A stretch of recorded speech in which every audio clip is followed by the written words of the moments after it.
Welcome back to my YouTube channel. അപ്പോൾ ഇന്നൊരു day in my ലൈഫാണ്, ഫുൾ ഡേ ഇൻ മൈ ലൈഫാണ്, morning to night വ്ലോഗാണ് കേട്ടോ കാണിക്കുന്നുള്ളത്. അപ്പോൾ രാവിലെ എണീച്ച് ബ്ലൈൻഡ്സ് എല്ലാം നീക്കിയിട്ടിട്ട് പിന്നെ ചായയൊക്കെ ഉണ്ടാക്കി കുറച്ച് കഴിഞ്ഞിട്ട് പിന്നെ ഞാൻ പുട്ടും ബീഫും ഉണ്ടായിരുന്നു. അപ്പോൾ പുട്ടും ബീഫും കഴിക്കാമെന്ന് ചെയ്തിട്ടുണ്ടായിരുന്നേ. പിന്നെ ചായയുടെയൊക്കെ കഴിഞ്ഞിട്ട് പിന്നെ കുറേ പാത്രങ്ങൾ കഴുകാനുണ്ടായിരുന്നു കേട്ടോ. അപ്പോൾ ആ പാത്രങ്ങളെല്ലാം വേഗം കഴുകി വെക്കുകയാണ് ചെയ്തിട്ടുണ്ടായിരുന്നേ. പിന്നെ ഞാൻ പാത്രങ്ങളെല്ലാം ഒരുമിച്ച് കഴുകിയിട്ട് പിന്നെയാണ് വെള്ളം കൊണ്ട് വാഷ് ചെയ്യലുള്ളത്. അപ്പോൾ എനിക്ക് കുറച്ചും കൂടി ഈസി ആയിട്ട് തോന്നലുണ്ട്. എല്ലാ പാത്രങ്ങളും വേഗം ഒരുമിച്ച് തേച്ച് വെച്ചതിന് ശേഷം പിന്നെ പാത്രങ്ങളെല്ലാം സോപ്പ് കഴുകി കളയുമ്പോൾ എനിക്ക് പിന്നെ കുറച്ച് എളുപ്പമായിട്ട് തോന്നി.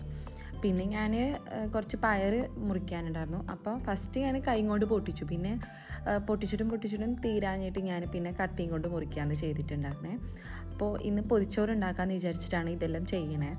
അപ്പോൾ ഞാൻ വേഗം പയറെല്ലാം പൊട്ടിച്ച് ഉള്ളി തൂമിക്കാനുള്ള ഉള്ളിയെല്ലാം നമ്മളിവിടെ തൂമിക്കാമെന്നാണ് പറയുക. അപ്പം തൂമിക്കാനുള്ള ഉള്ളിയും പച്ചമുളകെല്ലാം വേഗം അരിഞ്ഞിട്ട് ഞാൻ പിന്നെ ഉപ്പേരി വെക്കുകയാണ് ചെയ്തിട്ടുണ്ടായിരുന്നേ. പിന്നെ അതിൻ്റെ ഇടയിൽ തന്നെ ഞാൻ ചമ്മന്തി ഉണ്ടാക്കുന്നുണ്ടായിരുന്നു. ഞാൻ വെള്ളം ഒഴിക്കാതെ കേട്ടോ ഉപ്പേരി ഉണ്ടാക്കുക. ആവിയിൽ ലോ ഫ്ലെയിമിൽ വെച്ചിട്ട് ആവിയിൽ വേവിച്ചെടുക്കുക ചെയ്യുക. അപ്പോൾ അതിലത്തെ വെന്ത് വരുമ്പോൾ പിന്നെ എണ്ണ തെളിഞ്ഞ് വരും.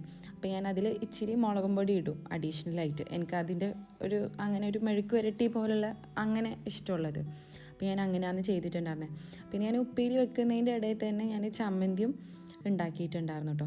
സാധാ നോർമൽ ചമ്മന്തി, തേങ്ങയും പിന്നെ ചുവന്ന മുളകും കുറച്ച് മുളകും പൊടി ഇട്ടിട്ടുണ്ട്. പിന്നെ ഒരു 2 കഷ്ണം ഉള്ളി, അതായത് ചെറിയ ഉള്ളി, പിന്നെ കറിവേപ്പിൻ്റെ ഇലയും മാത്രം ഇട്ടിട്ട് അരച്ചിട്ടെടുത്ത. പിന്നെ പൊതിച്ചോറിന് മെയിനായിട്ട് വേണ്ടത് മുട്ട പൊരിച്ചതാണല്ലോ. അപ്പം ഞാൻ ഒരു ചെറിയ പീസ് ഉള്ളീൻ്റെ ഒരു ചെറിയ കഷ്ണം എടുത്തിട്ട് മുട്ട പൊരിക്കാൻ എടുത്തിട്ടുണ്ട്. അതേപോലെ തന്നെ പച്ചമുളകിനും ഒരു ചെറിയ കഷ്ണമൊന്നും എടുത്തിട്ടാണ്, അത്ര തോനെയൊന്നും എടുത്തിട്ടുണ്ടായിരുന്നില്ല കേട്ടോ. അപ്പം പിന്നെ ഞാൻ വേഗം മുട്ട ഇങ്ങനെ പൊട്ടിച്ചൊഴിച്ചിട്ട് അതെല്ലാം മിക്സ് ചെയ്തിട്ട് പിന്നെ ഉപ്പെല്ലാം ഇട്ടിട്ട് പിന്നെ പൊരിച്ചെടുക്കുകയാണ് ചെയ്തിട്ടുണ്ടായിരുന്നത്. പിന്നെ അത് കഴിഞ്ഞിട്ട് ഒരു വാഴൻ്റെലെല്ലാം പുറത്ത് പോയിട്ട് വെട്ടിക്കൊണ്ടുവന്നിട്ട് പിന്നെ വാഴൻ്റെല കഴുകിയിട്ട് പിന്നെ അത് വാട്ടിയെടുക്കുകയാണ് ചെയ്തിട്ടുണ്ടായിരുന്നേ. ഞാൻ ഗ്യാസ് സ്റ്റൗവിൽ തന്നെ കേട്ടോ വാട്ടിയെടുത്തേ.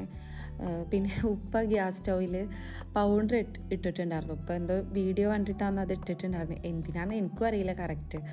പിന്നെ ഞാൻ പൊതിച്ചോറിൻ്റെ പൊതി കിട്ടുകയെന്നുണ്ടായിരുന്നേ. അധികം സാധനങ്ങളൊന്നുമില്ല കേട്ടോ. ഒരു പൊതി തോന്നിയപ്പോൾ 1-2 സാധനങ്ങളും കൊണ്ട് ഒരു പൊതിച്ചോറ് സെറ്റാക്കിയതാണ്.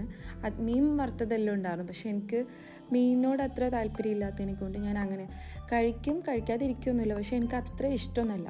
എനിക്ക് ഈ 3 സാധനം തന്നെ മതി ചോറ് കഴിക്കാൻ. ഇതുതന്നെ എനിക്ക് ധാരാളമാണ്. എനിക്കിങ്ങനെ കറി വേണം, അങ്ങനെ മീൻ വറുത്തത് വേണം, അങ്ങനെ നിർബന്ധമൊന്നുമില്ല. അപ്പം ഞാൻ വേഗം പൊതിയെല്ലാം കെട്ടിയിട്ട് പിന്നെ എനിക്ക് കുറച്ച് തുണിയെല്ലാം മടക്കി വെക്കാനുണ്ടായിരുന്നു. എന്തായാലും പൊതിച്ചോറാവുമ്പോൾ പിന്നെ കുറച്ച് ടൈം ഇരിക്കണമല്ലോ. അപ്പോൾ ഞാൻ വേഗം തുണി മടക്കി വെക്കുകയെല്ലാം ചെയ്തിട്ട് പിന്നെ ഞാൻ പോയിട്ട് കുളിക്കുകയാണ് ചെയ്തത്. കുളിച്ച് വന്നതിന് ശേഷമാണ് പിന്നെ ഞാൻ ചോറ് വയ്ക്കാനിരുന്നത്. അപ്പോൾ പൊതിയെല്ലാം തുറന്നപ്പോൾ നല്ല മണം ഉണ്ടായിരുന്നു കേട്ടോ പൊതിച്ചോറിൻ്റെ. എനിക്ക് ഭയങ്കര ഇഷ്ടമായി. ഞാൻ നല്ലോണം ആസ്വദിച്ചിട്ടാണ് കഴിച്ചിട്ടുണ്ടായിരുന്നത്. പിന്നെ ഞാൻ ഈവനിങ് കടയിൽ പോയിട്ട് ഒരു മാഗിയും ബ്രെഡും പാലും മേടിച്ചിട്ടുണ്ടായിരുന്നു. ആദ്യം ഞാൻ വിചാരിച്ചത് ബ്രെഡ് ഓംലേറ്റ് ഉണ്ടാക്കണമെന്നായിരുന്നു. പിന്നെ ഞാൻ ഇന്നലെ മാഗി വാട്ടേറ്റിനിൽ കണ്ടിട്ടുണ്ടാവുമല്ലോ, മാഗി കഴിച്ചപ്പോൾ എനിക്കിന്നും ഒരു മാഗി തിന്നാൻ പൂതിയായപ്പോൾ ഞാൻ പിന്നെ മാഗി ഉണ്ടാക്കിയത്. അപ്പോൾ മാഗി കഴിച്ചിട്ടുണ്ടായിരുന്നു. പിന്നെ മാഗിൻ്റെ കൂടെ ഒരു പാൽച്ചായയും കുടിച്ചിട്ടുണ്ടായിരുന്നു. അപ്പോൾ ഇന്നത്തെ വീഡിയോ ഇത്ര തന്നെയുള്ളൂ. വീഡിയോ ഇഷ്ടമായി എന്ന് വിചാരിക്കുന്നു. ഇഷ്ടമായിട്ടുണ്ടെങ്കിൽ ചാനലൊന്ന് സബ്സ്ക്രൈബ് ചെയ്ത് കാണുക.